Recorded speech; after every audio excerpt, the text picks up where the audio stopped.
My name is Olivia Holloway. I'm 28. 3 months ago, my parents looked me in the eye and handed me a house that was literally falling apart. Cracked walls, rotting floors, no running water, while my twin sister Meredith got a brand new luxury apartment downtown. I didn't argue. I took the rusty keys, drove 40 minutes into the country, and I rebuilt that ruin with my own two hands. Every nail, every board, every coat of paint. I poured $12,000 and 400 hours of sweat into it. And when my mother finally saw what I'd created, she didn't say she was proud. She said, "We're taking this house back. It belongs to your sister now. You have 48 hours." When Meredith arrived with her moving boxes, the color drained from her face.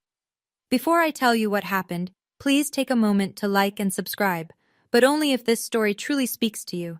And drop your location and your local time in the comments. I want to know where you're listening from tonight. Now, let me take you back to a Friday evening in March, the night my father handed me a set of rusty keys and told me to be grateful. It starts at my parents' dining table. The same mahogany table where every important family announcement has been made since I was 6 years old. My father, Gerald, is standing at the head. He's 58, retired bank branch manager, and he runs this house the way he ran his office. Nobody speaks until he's finished. My mother, Diane, is beside him, hands folded, smiling the kind of smile that's been rehearsed. And across from me sits Meredith, my twin, my mirror image, my parents' favorite. "We've decided," Gerald says, "to give you girls a head start." He slides 2 envelopes across the table, one thick, one thin. Meredith opens hers first. Inside, a brass key and a printed lease agreement for a 2-bedroom apartment in the Lakeview district downtown. Market value, somewhere around $280,000. She screams. She actually screams. Diane pulls her into a hug, and for a moment the whole room is just the two of them, laughing, rocking. I open mine, a single key, brown with rust, a scrap of paper with an address I don't recognize. I look at my father. "What is this?" "It needs some work," he says, "but you're handy." That's it. That's what he gives me. Not a hug, not an explanation, just, "You're handy." I look at my mother. She won't meet my eyes. She's still holding Meredith. And Meredith, my twin sister who shared a womb with me, tilts her head and says, "At least you got something, Liv." She says it softly, like she's being kind, but the corner of her mouth twitches, and I know that twitch. It's not sympathy, it's satisfaction. I fold the paper and slide it into my pocket. I don't say a word. I should have, but I don't. I didn't know it then, but Gerald had deliberately chosen the worst property on my grandmother's old land registry. He'd scrolled past 4 decent options to find the one most likely to break me. Saturday morning. I drive 40 minutes west on Route 9, past the strip malls, past the last gas station, into a stretch of road where the houses thin out and the trees press closer. The address leads me down a gravel path. And when I see it, I stop the car and just sit there. The roof sags on the left side like a broken shoulder. 2 of the front windows are shattered, stuffed with plastic sheeting that's gone yellow. The porch steps are half collapsed. Waist-high weeds swallow the yard, and the whole structure leans slightly east, as if it's tired of standing. The smell hits me before I even open the door.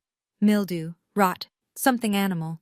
Inside, exposed wiring hanging from the ceiling, rusted pipes, a kitchen floor so warped it buckles under my boot.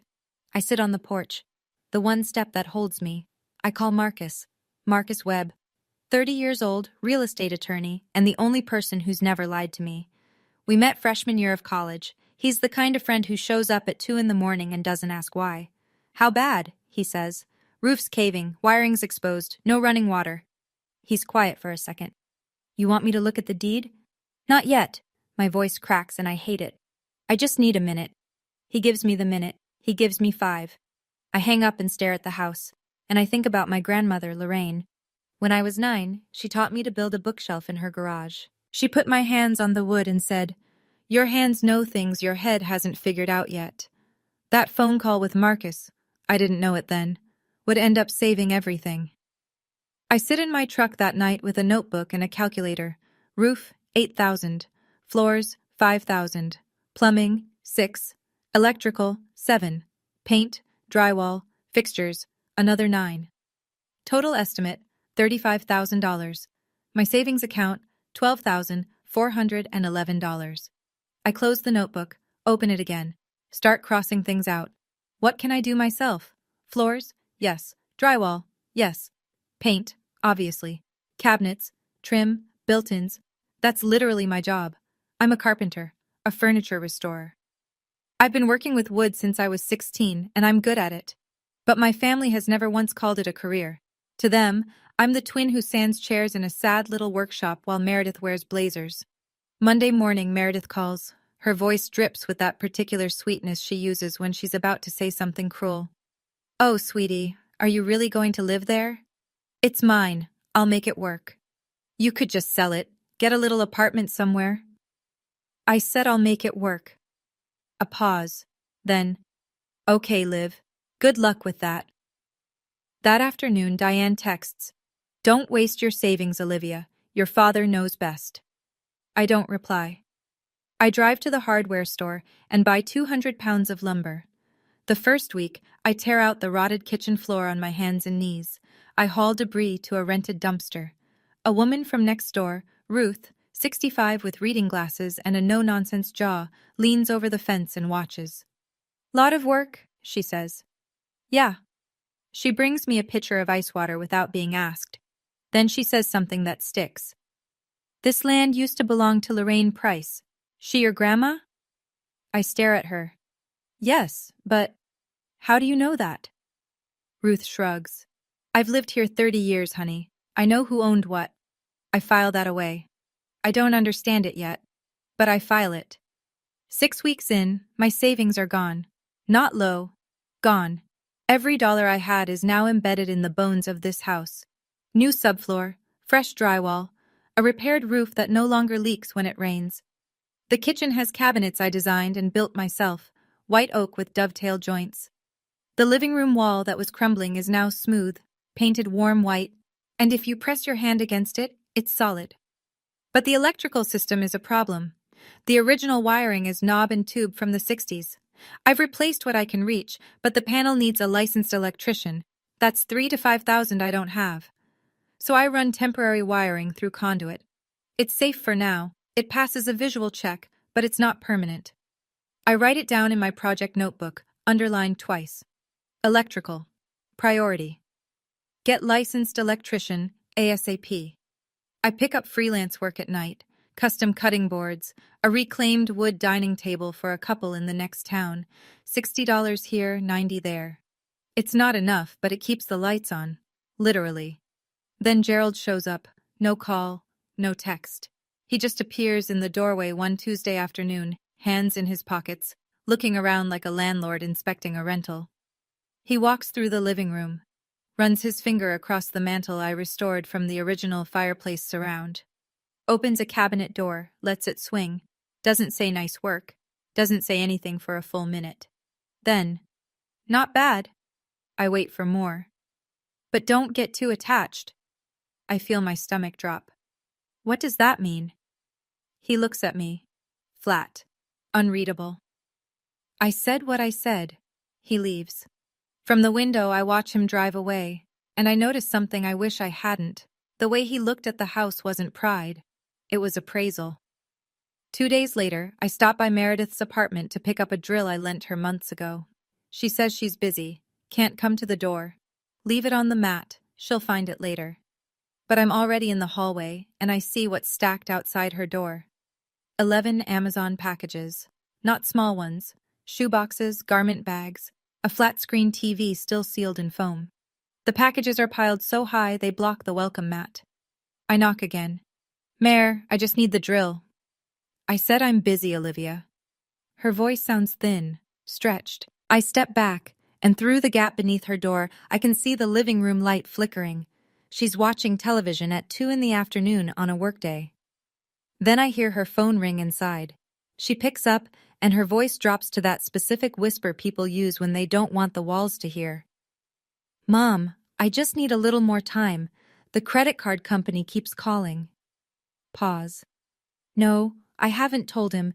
Please don't tell Dad." And then my mother's voice, tinny through the speaker. We'll figure it out, sweetheart. Don't tell your father. I stand in that hallway for 10 seconds. Then I leave. Quietly. I don't say anything to anyone. It's not my business. That's what I tell myself. But in the truck, a memory hits me. I'm 16. I catch Meredith pulling bills from our grandmother Lorraine's purse in the kitchen. A 20. A 50. Lorraine is napping in the next room. I tell Gerald that evening. He turns on me. Not her. Me. Stop making up stories about your sister. I learned something that night. In this family, the truth only counts when it comes from the right daughter. Now I'm starting to wonder, how much does Meredith actually owe? And what happens when Gerald finds out? 10 weeks after I started, the house is almost unrecognizable. New floors, new walls, a kitchen that looks like something out of a design magazine because I built every inch of it. I post a few photos on Instagram, before and afters. My hands on the timber, the sunrise through the new windows. Comments pour in from friends, old classmates, strangers. Incredible! You did this yourself? This is goals. It feels like the first applause I've ever gotten from anyone who isn't Marcus. Then Thursday evening, no warning. Gerald's car pulls into my driveway. Diane in the passenger seat. They walk in through the front door like they still own the place. Diane drifts through the rooms. She touches the walls, opens the kitchen cabinets, runs her palm across the countertop I sanded and sealed myself. She doesn't comment. She catalogs. Gerald plants himself in the center of the living room. Your mother and I have been talking. My chest tightens. About what? Meredith needs this house. The room tilts. Excuse me? Diane from the hallway. Her apartment. There were complications. She can't stay there anymore. I look at my father. What kind of complications? Gerald ignores the question. The deed is still in my name, Olivia. This house belongs to me. You have 48 hours to move out. My hands are shaking. I press them flat against the counter. My counter. I rebuilt this house. Every wall, every floor. With my property, Gerald says. On my land. My decision. Diane steps closer, voice soft, practiced. We'll make it up to you, honey. This is what's best for the family. I stare at them both. My mother, who won't look at me. My father, who's already decided. I don't cry. I don't shout. I say 5 words. I need to make a phone call. 11 p.m. I'm sitting on the kitchen floor I installed 6 weeks ago, back against the cabinets I built, calling the one person who's never made me feel small. Marcus picks up on the first ring. What happened? I tell him everything. Gerald's visit, the 48 hours. Meredith needs this house, my land, my decision. Marcus is quiet for 3 seconds. When he speaks, his voice is flat and precise, his lawyer voice. Is the deed in his name? He says it is. He never let me see the paperwork. Did you ever receive a copy? A transfer document? Anything notarized? No, he said he'd handle it. That's the first problem. A pause. The second, who actually owns the land? Something clicks in my head. Ruth's voice. This land used to belong to Lorraine Price, my grandmother, my father's mother. Marcus. My neighbor told me this land used to belong to my grandmother. Used to? Or still does? I don't know. Give me 24 hours, he says. Don't sign anything. Don't move anything. Don't respond to your father. Can you do that? I wasn't planning to. Good. And Olivia?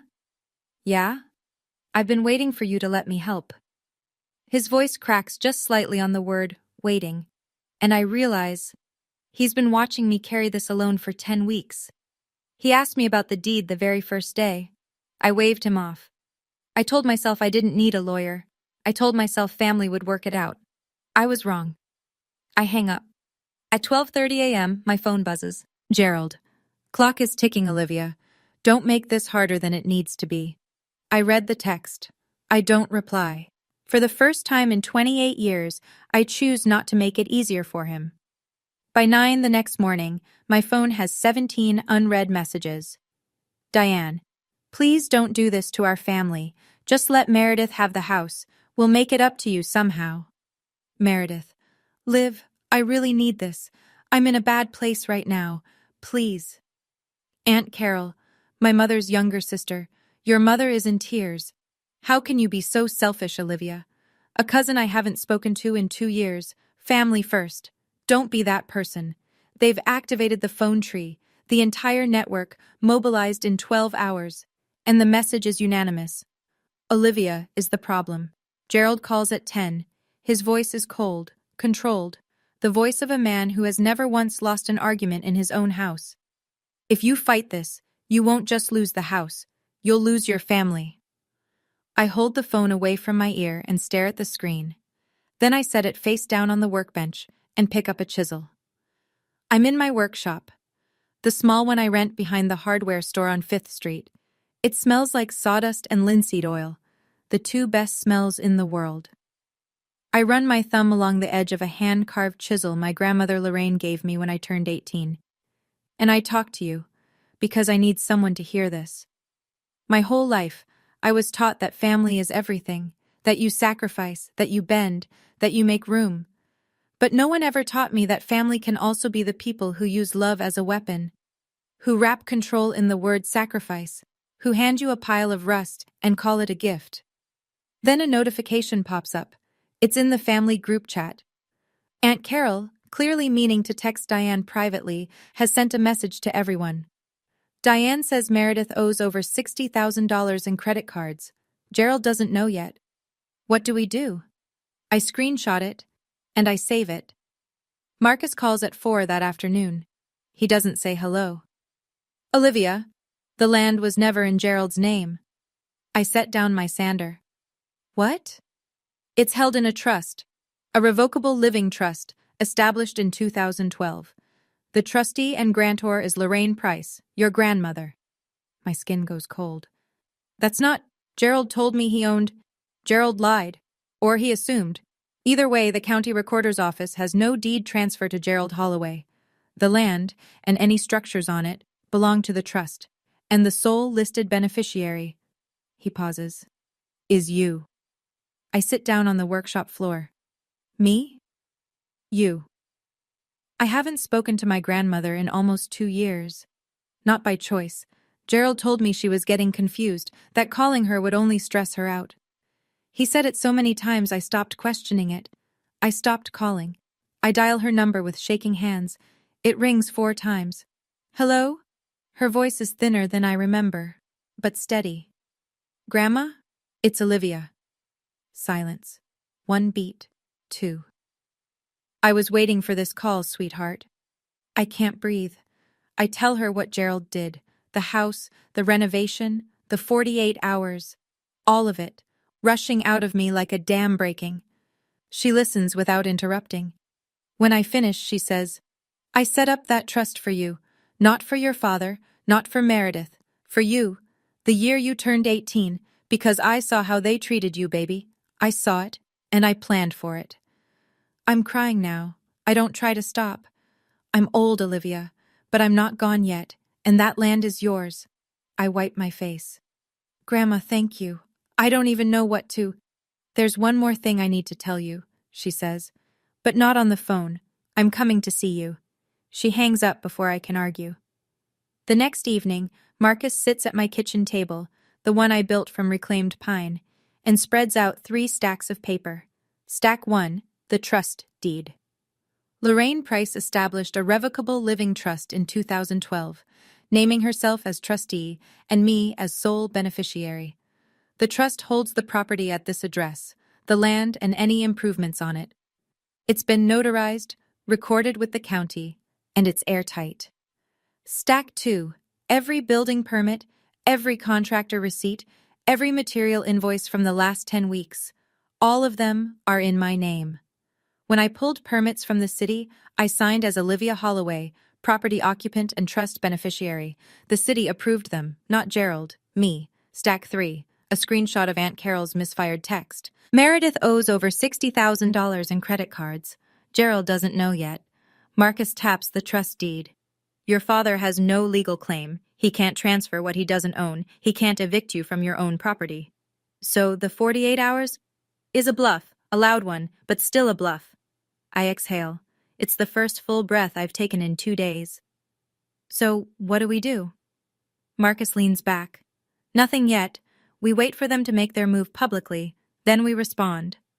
Why publicly? Because your father built this lie in front of the family. He told everyone this was his house, his land, his decision. That lie needs to fall in front of the same audience. I look at the papers, the trust deed, the permits, the receipts. For 10 weeks I've been building this house thinking I was powerless, but the whole time the power was right here. I just didn't know it. Marcus stands. At the door he turns. One thing, that temporary wiring you mentioned, get it fixed or documented. Everything in this house needs to be clean. I nod. I write it in my notebook. But I don't call the electrician yet. There's no time. Because what Aunt Carol tells me next changes everything. The phone rings at 8 the next morning. It's Aunt Carol. Her voice is low, rushed, the voice of someone calling from a bathroom with the faucet running. Olivia, listen to me. Your mother is planning a housewarming party. A housewarming. Tomorrow, at your house. She's invited 20 people. I grip the edge of the counter. A housewarming party. For Meredith. At the house I built with my own hands. She's telling everyone you agreed to it, that you're happy to give Meredith the house, that it was your idea. Something cold settles in my chest. Not anger, not yet. Something quieter. Something that's been building for 28 years. Carol, why are you telling me this? She hesitates. Because I sent that text by accident, and now your mother won't speak to me. And because I've watched this family punish you for being easy to punish. It's not right. It never was. I hang up and call Marcus. 2 words. It's tomorrow. I'll be there. No hesitation. And so will your grandmother. She's 78, Marcus. She lives 3 hours away. She's already on her way. She called me this morning. My grandmother, 78 years old, bad hip, drives a Buick older than I am, and she's already on the road. That night, I sit in my workshop. I run a sheet of fine grit sandpaper over a scrap of walnut, back and forth. The rhythm steadies my pulse. You know that feeling when your entire family constructs a story about you? A story where you're the selfish one, the unreasonable one, the one who's tearing everything apart, and then they invite an audience to watch you play your part? I set my alarm for 6 a.m. Tomorrow I walk into my own house. Either for the last time or the first. I arrive at 9. The front door, my front door, the one I stripped, sanded, and restained by hand, is propped open with a doorstop I've never seen before. Inside the house is unrecognizable in a different way now. Diane has been here since dawn. New throw pillows on the couch, a tablecloth I didn't buy, platters of food covering the countertops I installed, and hanging from the living room archway, in pink and gold balloons and a glitter banner. Welcome home, Meredith. 20 people fill the rooms. Aunts, uncles, cousins, Diane's book club friends, 3 neighbors I've waved to but never met. They're all holding paper plates and plastic cups, chatting like this is perfectly normal, like this is a celebration. Meredith stands in the center of the living room, hair blown out, new dress. She's laughing. Gerald has his hand on her shoulder, proud father pose, chest out. He sees me in the doorway. His voice carries across the room. Olivia came to congratulate her sister. That's what family does. Every head turns. 20 smiles aimed at me. I feel them like heat lamps. Diane appears at my elbow with a glass of lemonade. Be gracious, honey. This is hard for all of us. Great Aunt Margaret, Gerald's older sister, pats my arm. Such a generous thing you did, Olivia, giving your sister this beautiful house. I look at her. I didn't give anyone anything. The pats stop. Margaret blinks. Gerald's voice drops, low, a warning. Olivia, not here. Meredith glides over, voice silk. Liv, we talked about this. It's for the best. I look around the room. 20 pairs of eyes. Not one of them knows the truth. And every single one of them is looking at me like I'm the villain. Outside the window, I catch a glimpse of Ruth. She's standing on her porch, watching through the glass, slowly shaking her head. It happens in the kitchen. My kitchen. Meredith follows me in, and the moment we're out of earshot, the mask falls off. You should thank me, honestly. I turn around. For what? For giving you a reason to finally do something with your life. She leans against the island I built from scratch, white oak and brass hardware, and examines her nails. You'd still be sanding chairs in that sad little workshop if it wasn't for me. My jaw tightens. I built this kitchen, Meredith, these cabinets, that island, with my hands. And now they're mine. She says it like she's reading a weather report. That's how it works in this family, Liv. I thought you understood that by now. She opens a cabinet. Inside, Diane's casserole dishes, Diane's serving bowls, already unpacked, already at home. Meredith pulls out a glass, fills it from the faucet I connected. Drinks. Looks at me over the rim. Dad said you can take your tools when you leave. I don't need them. She walks back into the living room. I hear Gerald's voice rise over the noise. If I could have everyone's attention, please. I follow her out. Gerald is standing by the fireplace, the surround I restored from the original 1967 woodwork, raising a glass. To family, he says, and to Meredith's beautiful new home. 20 glasses lift, 20 voices repeat it. To Meredith. I stand in the back of the room. My hands are fists at my sides. My throat is burning. But I don't say a word. Not yet. I'm listening for something.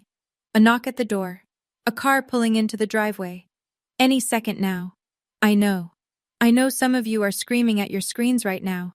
Trust me, I was screaming inside too. But here's the thing. If you've ever been the one your family took for granted, the one they expected to just go along with it, drop a fire in the comments. And if you want to see what happened when I finally stopped being silent, make sure you're subscribed. Because it's coming. Gerald is mid-sentence. Something about sacrifice. Something about what it means to provide for your children. When the knock comes. 3 sharp raps. Firm. Professional. Gerald frowns. Diane glances at the door. Nobody moves. I do. I cross the room and open the front door. Marcus stands on the porch, gray suit, leather briefcase. His face is calm, but I can see the edge in his posture, coiled, ready. He nods at me once. Behind him, moving slowly up the porch steps, gripping a carved wooden cane with both hands, is my grandmother, Lorraine Price, 78 years old, silver hair pinned back, eyes sharp enough to cut glass. Gerald's voice from behind me. Who invited you? Marcus steps inside. No one. I'm Ms. Holloway's legal counsel.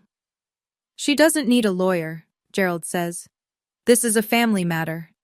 With respect, Mr. Holloway. Marcus sets his briefcase on the dining table. Property transfer is a legal matter. The room goes still. 20 people holding plates and cups, frozen mid-bite. Meredith's smile dissolves. Then Lorraine walks in. I take her arm. She pats my hand without looking at me. Her eyes are locked on Gerald. She surveys the room slowly. The balloons, the banner, the food on counters that Olivia built. She reads the glitter letters. Welcome home, Meredith. She turns to Gerald. The room holds its breath. She says one sentence. Quiet, clear. The kind of sentence that lands like a gavel. Gerald, whose land do you think this is? Gerald opens his mouth. Nothing comes out. Lorraine pulls out a chair, sits down, folds her hands on the table. Sit down, son. You're going to want to sit for this. Marcus opens the briefcase. The click of the latches is the loudest sound in the room. He pulls out a document, crisp, bound, notarized. He sets it on the table so everyone can see the county seal. If I may have the room's attention. His voice isn't loud. It doesn't need to be. This property, the land and every structure on it, is held in a revocable living trust established by Lorraine Price in 2012. The sole beneficiary is Olivia Holloway. Gerald takes a step forward. That's not possible. My mother gave me... I gave you nothing, Gerald. Lorraine's voice cuts the room like a blade. She doesn't raise it. She doesn't need to. I let you use the address for mail. I let you believe what you wanted. But I never transferred the title. It was never yours. Marcus continues.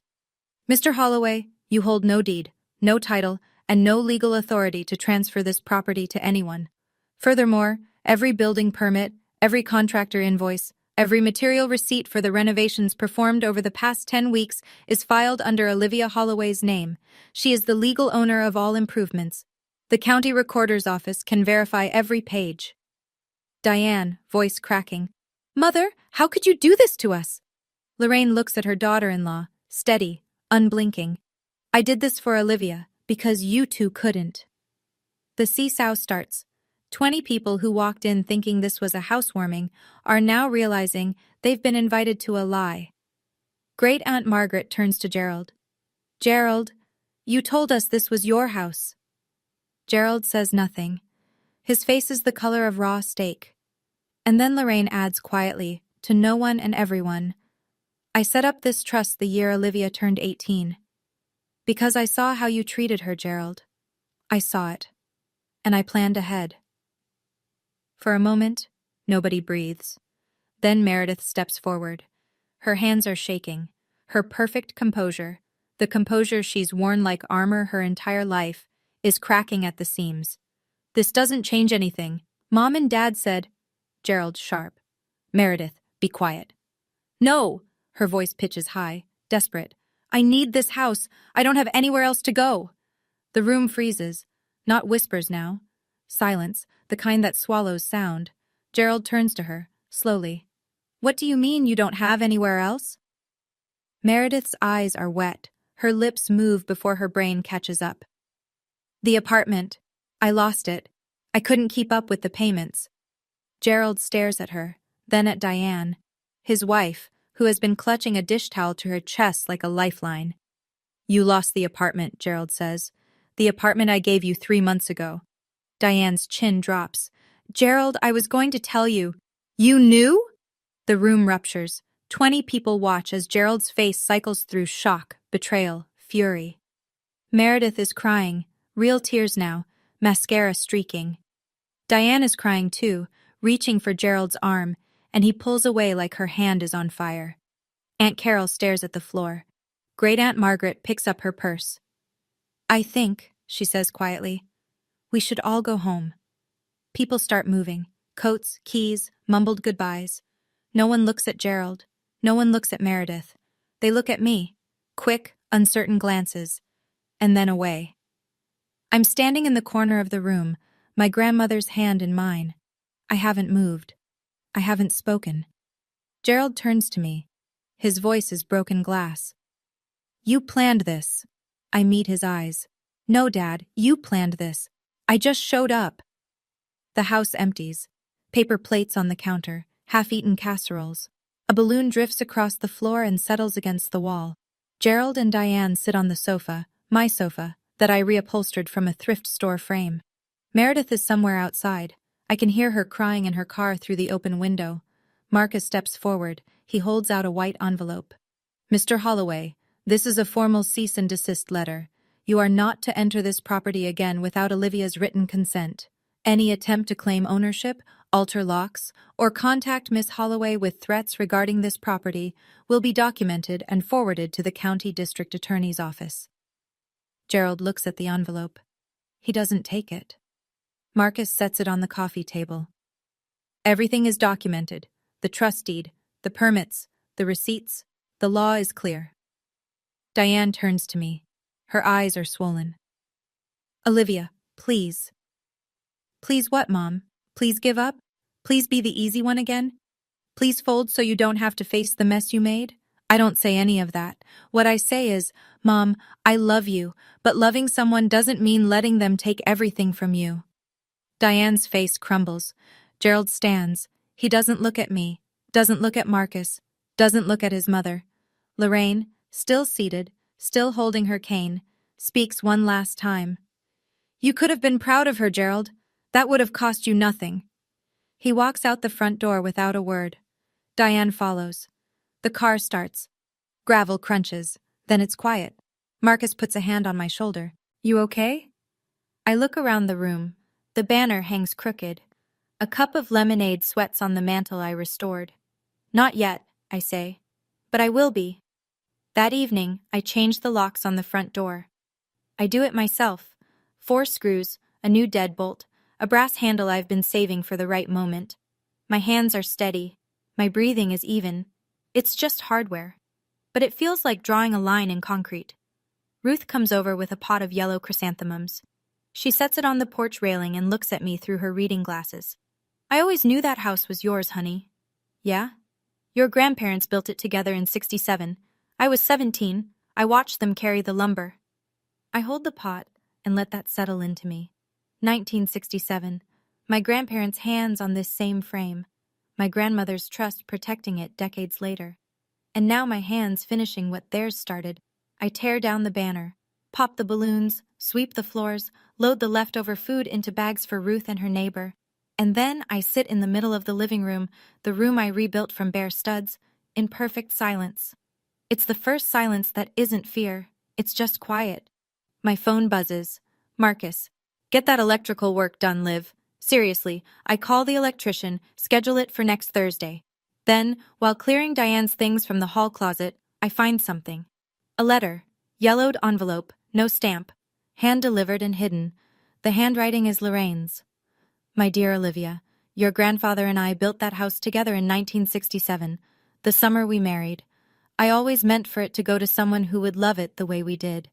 It was always meant for you. The letter is dated 5 years ago. Gerald hid it. 5 years of my grandmother's words, stuffed behind someone else's coats. I pressed the letter to my chest. I thought that was the end. It wasn't. Real quick, if you've ever had to draw a line with someone you love, someone who should have protected you, comment "My House" below. I read every single one. And if this story is hitting close to home for you, share it with someone who needs to hear it today. Now let me tell you what happened next. Because my family wasn't finished. The fallout isn't loud. It's slow.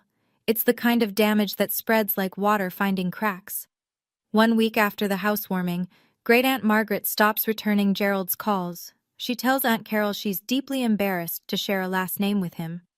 Cousin Katie, Margaret's daughter, my age, the one who always sat next to me at Thanksgiving, calls me on a Tuesday night. I always thought something was off, she says. I just didn't know what it was. Nobody asked. I know. I'm sorry no one stood up for you sooner. Gerald's position as honorary elder advisor at Grace Lutheran Church, a title he's held for 6 years, built entirely on the image of a devoted family man, quietly disappears.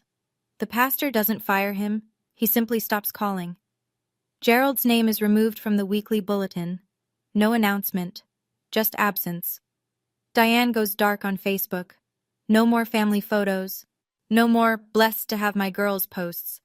For the first time in a decade, her profile picture is a sunset instead of a Holloway family portrait.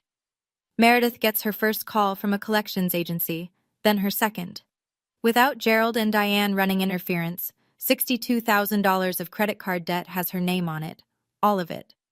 Ruth tells me something one morning over the fence. Your father came by last Tuesday, stood outside the house for 10 minutes, just looking, then he drove away.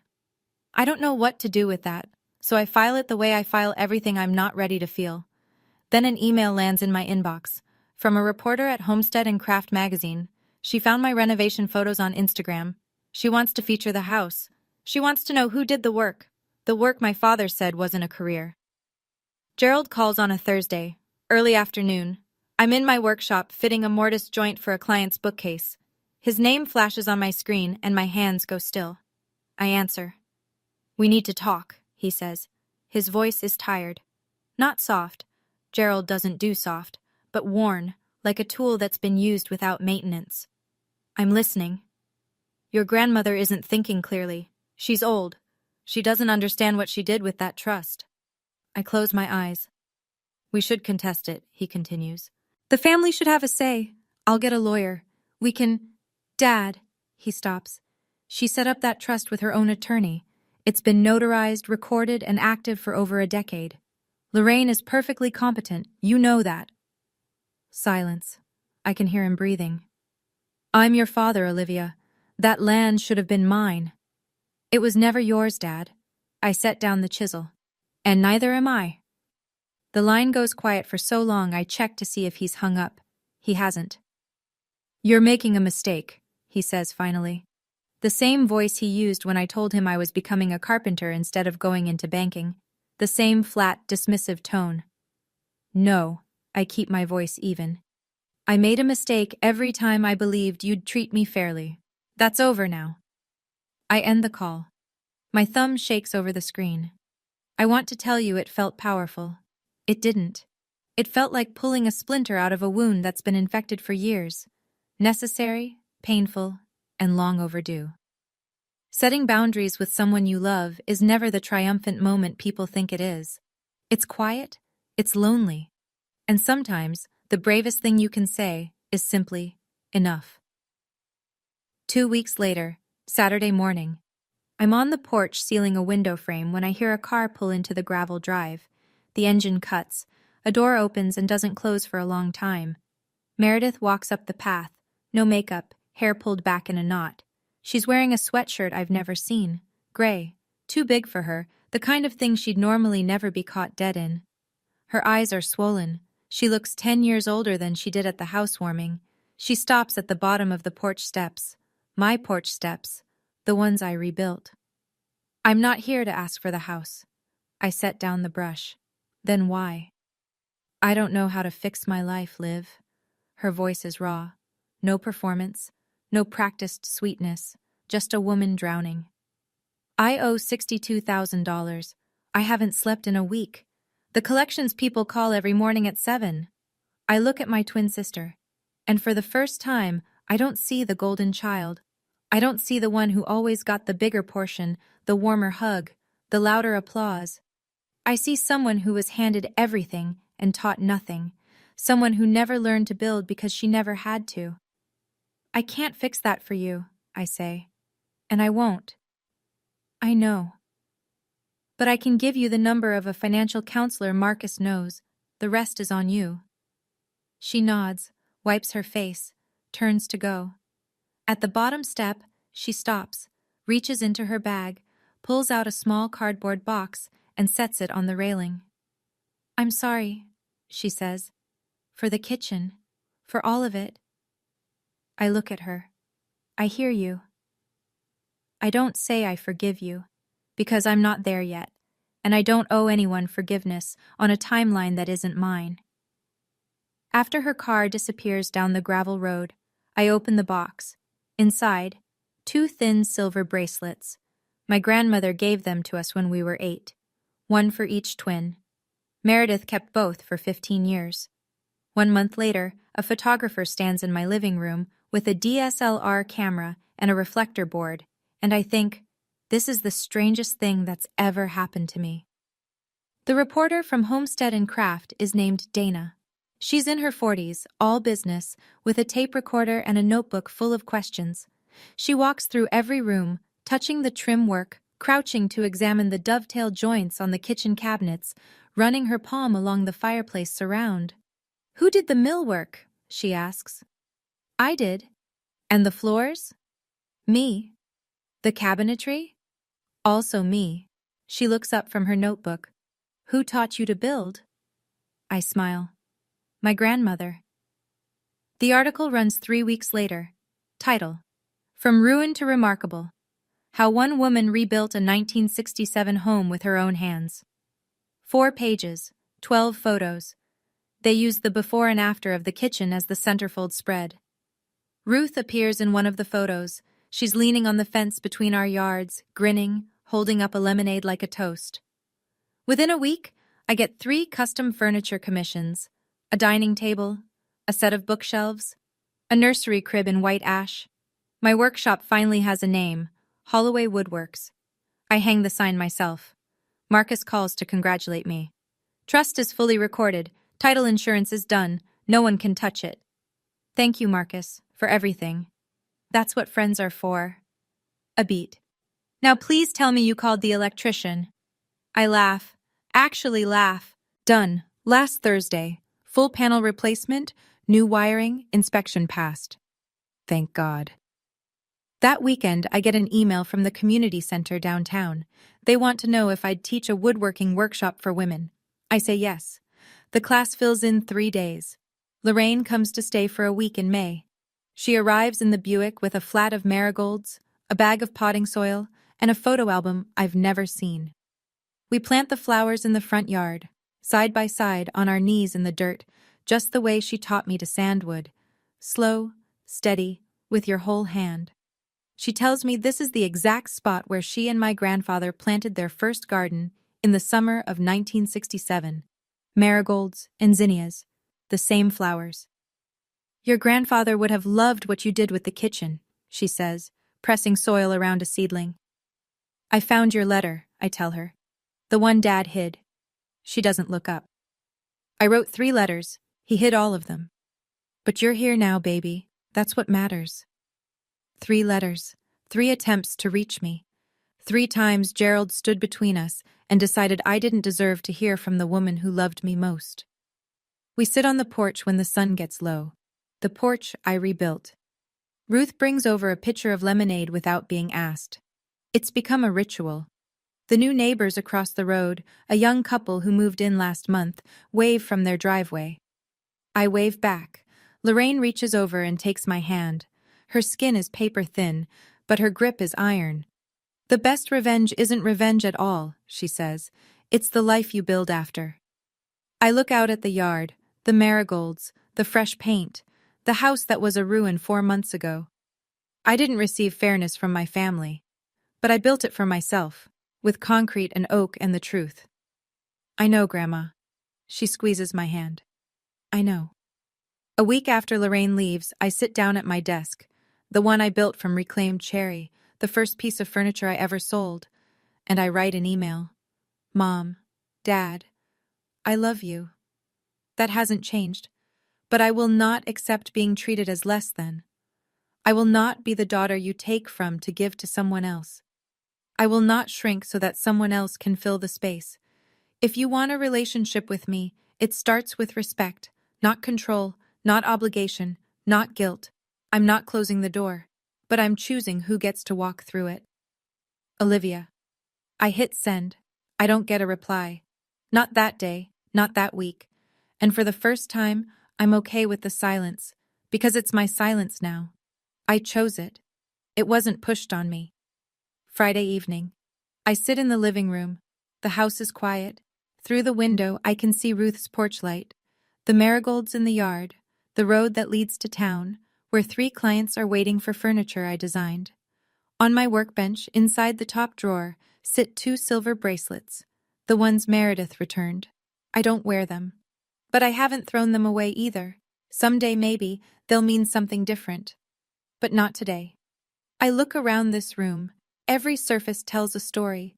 The floors my knees remember, the walls my arms ache from, the cabinets my grandmother's hands inspired. This isn't the house my parents gave me. That house was a ruin, a punishment, a message that said, you are worth less. This house is the one I built, and I am the one who decides what it means. I don't know what happens next with my family, but I know what happens next with me. Because for the first time in 28 years, that's my call. You know, when I started this story, I thought the house was the point. The renovation, the trust deed, the moment Gerald's face went white in front of 20 people. And yeah, that mattered. All of it mattered. But sitting here now, on this porch my grandparents built, and my hands rebuilt, I realized the house was never really the thing. The thing was the moment I stopped waiting for my family to see my worth and started building it for myself. I spent 28 years being the easy one, the one who folds, the one who absorbs, and I told myself that was love, that keeping the peace was the same as being at peace. It's not. It's just silence with a nicer name. I won't tell you what to do with your family. I don't know your story. I don't know your Gerald or your Meredith or the specific way they've learned to make you feel small, but I will tell you 3 things I wish someone had told me a long time ago. Boundaries are not punishment. They're not walls you build to hurt people. They're doors. And you get to decide who walks through. Your hands know things your head hasn't figured out yet. My grandmother said that to me when I was 9, and I'm only now understanding what she meant. Sometimes you have to start building before you believe you can. And the last one, the hardest one, You do not owe anyone a version of yourself that makes their life more comfortable at the cost of your own. That's it. That's what the ruin taught me. Now I'm curious. If you had to pick one moment from this story that hit you the most, which was it? Was it the housewarming party, the trust deed reveal, or Meredith on the porch with that little box? Drop your answer in the comments. I read every single one, and honestly, your stories are braver than mine. If you want another one like this, there's a video in the description I think you'll love. Hit subscribe if this one meant something to you, and I'll see you next time.